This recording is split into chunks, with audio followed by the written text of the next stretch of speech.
நம்ம இந்தியாவோட last land Dhanushkodi Arichal முனைக்கு தான் நம்ம விசிட் பண்ணியிருந்தோம். தனுஷ்கோடிக்கான பெயர் காரணம் பார்க்குறப்ப தனுஷ் அப்படின்னா வில்லுன்னு அர்த்தம், கோடி அப்படின்னா முனைன்னு அர்த்தம். சிம்பிளாக வில்முனை. அதாவது இந்தியாவோட தென்கோடியில் இருக்கிற இந்த நிலப்பரப்பு வந்து வில் போல வளைஞ்சு அமைஞ்சிருக்கிறதுனால இந்த இடம் வந்து தனுஷ்கோடி அப்படின்னு அழைக்கப்பட்டிருக்கு. 1964 டிசம்பர் 22க்கு முன்னாடி வர நம்ம சென்னை எக்மோர்ல இருந்து பாம்பன் பாலம் வழியா தனுஷ்கோடி வரைக்குமே ட்ரெயின்லாம் வந்திருக்கு. தனுஷ்கோடி ரயில்வே ஸ்டேஷனுக்கு பக்கம்ல இருக்கிற கப்பல் துறைமுகம் மூலமா மக்கள் வணிக பொருட்கள் எல்லாத்தையும் இலங்கையோட தலைமன்னார் பகுதிக்கு கொண்டுமே போயிருந்திருக்காங்க.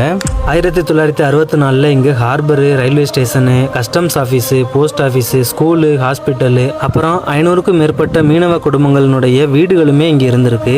1964 டிசம்பர் 22 அன்னைக்கு நடுராத்திரி வந்த சூறாவளி புயல் சைக்ளோன் தனுஷ்கோடியை தலைகீழாக புரட்டி போட்டுருச்சு. மன்னார் வளைகுடா அதாவது கல்ஃப் ஆஃப் மன்னாரில் உருவான இந்த புயல் வந்து 20லிருந்து 25 அடி ஹைட்டு கொண்ட ராட்சச அலையா வந்து மொத்த ஊரையும் கடலுக்குள்ளே இழுத்துருச்சு.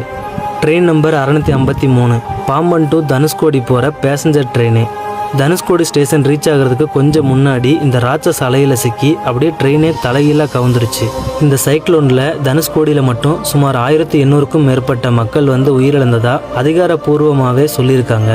இவ்வளோ உயிர் சேதத்துக்கும் பொருள் சேதத்துக்கும் அப்புறம் அப்போ இருந்த மெட்ராஸ் கவர்மெண்ட் வந்து தனுஷ்கோடியை மனிதர்கள் வாழ்வதற்கு தகுதியற்ற நகரம், கோஸ்ட் டவுன்னு சொல்லி அறிவிச்சிட்டாங்க.